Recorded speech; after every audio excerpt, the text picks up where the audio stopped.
머리가 좋다고 해야 되나 비상하다고 해야 되나. 아베 신조 전 총리를 저격한 범인은 범인이 직접 만들었다는 총은 한 번에 6개의 총알을 발사하는 구조였습니다. 수제총은 길이 40cm, 높이 20cm로 2개의 총알을 담을 수 있어 한 번 발사하면 6개의 총알이 발사되는 산탄총의 구조였습니다. 경찰은 이 캡슐 형태의 탄환을 범인이 직접 만든 것으로 추정하고 있습니다. 방위 산업체에 근무한 적이 있는 사람이 개인적으로 총기를 만들어서 사용하다가 적발됐습니다. 해외에서 총기 부품을 밀수해 소총과 권총 등을 만들어 판 일당이 경찰에 검거됐습니다. 미국에서 총기 부품을 몰래 들여와 국내에서 총기를 만들어 사고 판 일당이 검거됐습니다. 한 온라인 카페 회원들이 총기 부품을 장난감 부품처럼 속여서 수입한 뒤 국내에서 진짜 총으로 조립해 팔아보다 적발됐습니다.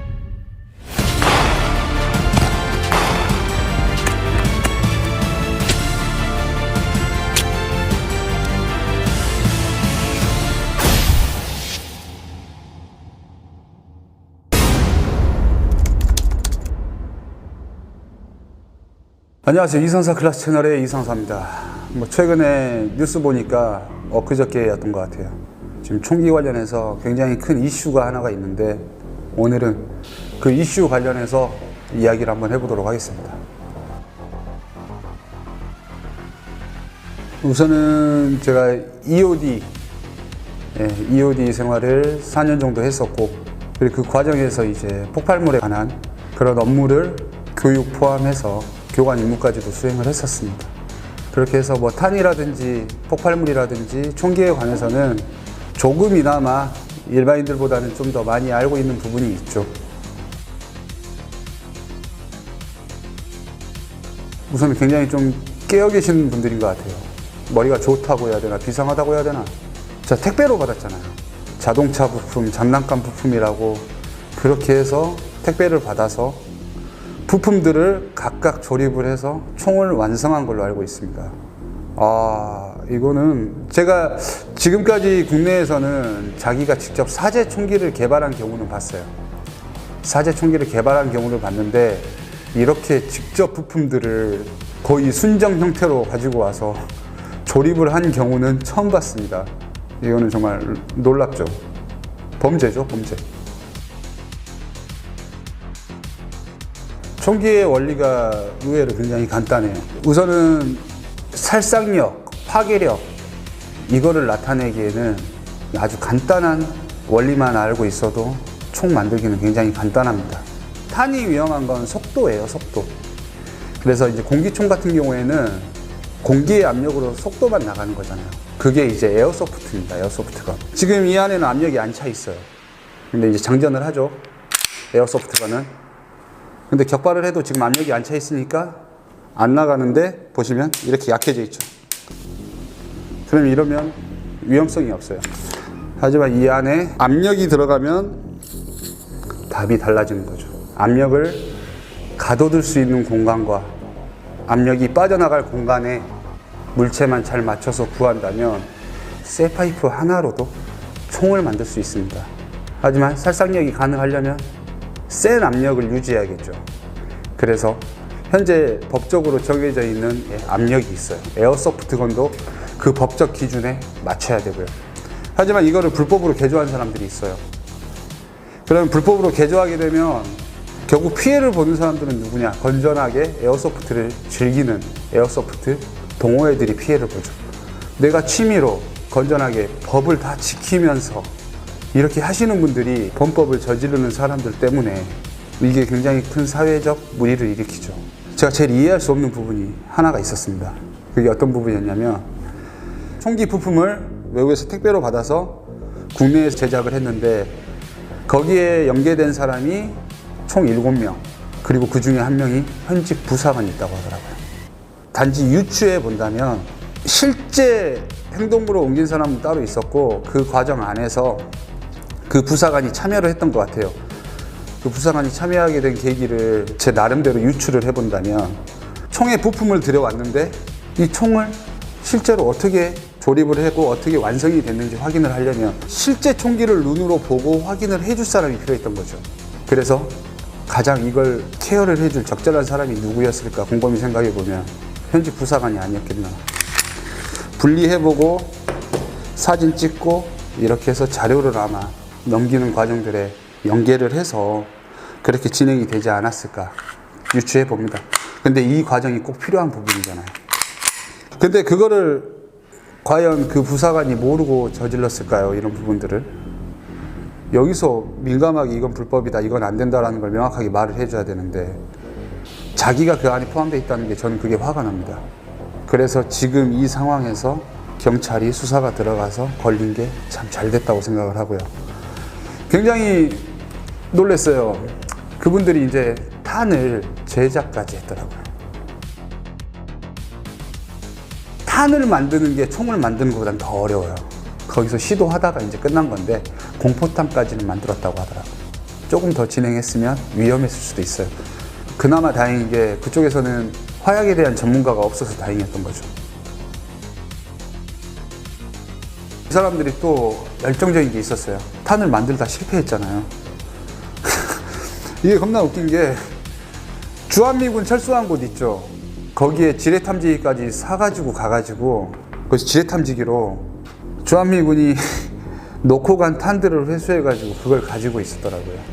실제로 격발까지 그걸로 테스트를 했다고 하더라고요. 그러니까 굉장히 위험한 수준이에요. 왜냐면 탄 한 발이면 사람 한 명의 목숨이 아니에요. 탄이 빵 쏘면 몸에 딱 박힐 것 같아요. 일반적으로 관통을 합니다. 이제 탄마다 이제 종류가 달라요. 관통을 하는 탄이 있고 안에 들어가서 넓게 퍼지는 비관통탄이 또 따로 있고 그쪽에서 발견된 게 제가 봤을 때는 비관통탄은 없더라고요. 다 관통탄이더라고요. 그래서 그게 위험한 거예요. 내가 저 사람을 조준해서 빵 쐈는데 내 뒤에 한 명이 돼 있으면 뚫고 바로 가거든요. 범죄가 안 일어났을 뿐이지 이거는 범죄 미수예요. 미수. 살인 미수. 그래서 굉장히 위험한 수준이에요. 네, 폴리머 재질이에요. 폴리머가 얼마나 세냐면 지금 글락이죠. 자, 실제 글락도 밑에가 폴리머 재질입니다. 플라스틱이에요. 여기는 금속이고. 탄이 나가는 곳은 폭발압을 견디기 위해서 금속으로 만들었지만 아랫 몸통은 폴리머 재질. 근데 이게 얼마나 강도가 세냐면 거의 금속과 맞먹습니다. 이 강도가. 그렇기 때문에 실제 탄을 격발하기에도 전혀 문제가 되지 않죠. 실제 총과 비슷하다고 뉴스에 나오잖아요. 비슷한 수준이 아니에요. 이건 실제 총이에요. 실제 총이에요. 정말로. 그 정도로 위험한 거죠. 어떤 총이든 살상력을 나타낼 수 있습니다. 이 에어소프트건도 안에 압력을 조절하는 장치가 있어요. 그 장치를 조금만 조절하면 압력을 더 세게 튜닝을 할 수가 있죠. 하지만 일반인들이 알아서는 안 됩니다. 이것도. 예. 작년인가 재작년에 제가 잠깐 에어소프트를 몇 회 정도 이제 취미로 한번 해본 적이 있었는데 그때 에어소프트 관리하시는 분이 문제라고 하더라고요. 자기들이 피해를 본다. TV에서는 쇠구슬을 넣고 자동차 유리에다 대고 쏜다. 그럼 자동차 유리가 박살날 거 아니에요. 압이 있으니까. 근데 쇠구슬을 놓고 쏜다는 것 자체가 잘못된 거거든요. 그 호기심에 그렇게 한다고 하면 범죄가 되는 거죠. 그래서 우리나라 에어소프트 규제가 굉장히 심해요. 그런데 대부분의 제가 알고 있는 동호회 활동하고 계신 분들은 정말 그 규제를 잘 지키는데 그렇게 몰상식한 몇몇 분들 때문에 그분들이 타격을 입고 있어요. 그러니까 이 사람들이 굉장히 잘못된 거예요. 보니까 에어소프트 동호회라고 하더라고요. 근데 하물며 그 총을 또 팔았어. 300만 원 이상씩 팔았으면 돈벌이가 쏠쏠했겠죠. 그 맛을 못 끊는 거죠. 불법에 한번 발을 들이는 순간에. 근데 그 사람들이 이게 불법인 걸 모르고 한 게 아니라 각오를 하고 한 거예요. 그래서 이거는 큰 벌을 내려야 돼요. 각오를 하고 범죄를 저지른 거기 때문에 이거는 가중처벌이 돼야죠.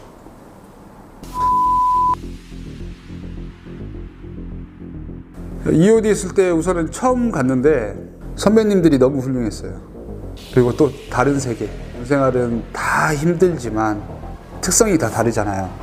EOD 가서 가장 좋았던 부분이기도 하고 가장 힘들었던 부분이기도 한데 공부를 많이 했어야 돼서 화약류도 공부해야 돼. 관리, 보관, 그리고 운영하는 것까지 이게 다 나눠지는데 이걸 또 다 외워야 돼. 그래야 폭약을 만들 수 있거든요. 이런 것들을 외우면서 또 이제 전자도 알아야 돼. 근데 그때 훌륭한 선배님들이 계셔가지고 자꾸 옆에서 알려주는 거야. 선배들이 이건 이렇게 해야 되고 저건 저렇게 해야 되고 하는데 그 선배들이 없었으면 저는 아예 공부는 좀 손에 놓고 살았지 않았을까?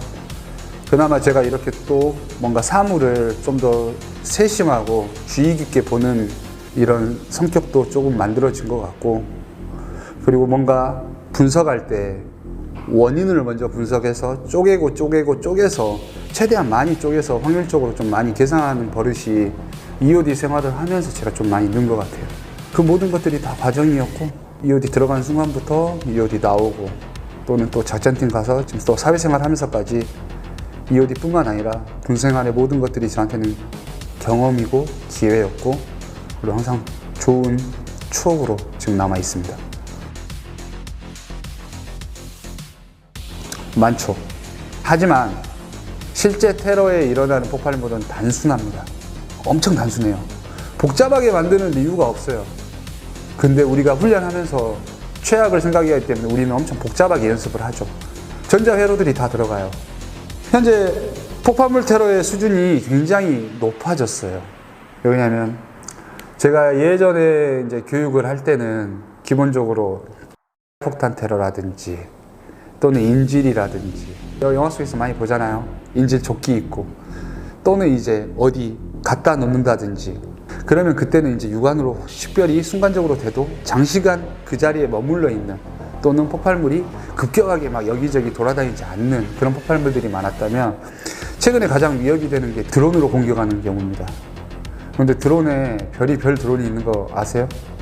총을 달아서 사격할 수 있는 드론이 있고, 폭발물을 달아서 바로 터뜨리는 경우도 있고, 그래서 예전에는 항상 테러범들도 막 기도하고 들어가잖아요.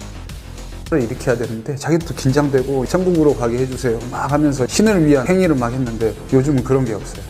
요즘은 드론으로 공격하는 경우도 많이 생길 거고, 이런 경우들이 굉장히 많기 때문에 직접 이제는 운반하지 않아도 테러가 가능하다는 거죠. 하지만 또 반대로 생각을 한다면 해커들이 또 정보를 쉽게 뺄 수도 있겠죠. 범죄를 저지르려고 하면 이게 너무 쉬워져요. 이번에 총기 사건도 그렇고.